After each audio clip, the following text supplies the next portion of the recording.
Kerumunan massa ngamuk hingga tenggelamkan mobil, diduga pengemudi tabrak warga. Sebuah mobil menjadi sasaran warga di kawasan 910 Ilir, Palembang, Minggu 13 Maret 2022. Video amukan massa itu viral setelah diunggah akun Instagram @perumupalembang. Dalam video, terlihat puluhan warga menghancurkan mobil silver itu hingga hancur dan semua kaca pecah. Lalu, warga juga mendorong mobil tersebut hingga jatuh ke aliran dam sungai. Dalam keterangan video, diduga warga mengamuk lantaran pengemudi telah menabrak warga. Wartawan Seribuku.com saat ini sedang mencari penyebab dan fakta dalam video yang beredar. Nah, mobil dibuang ke mana ini?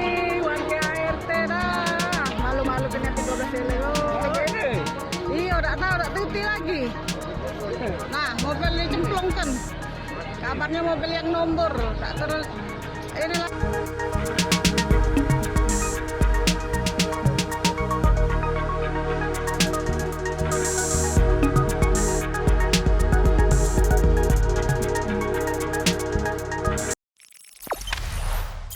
Jangan lupa subscribe, share, komen, dan like ya.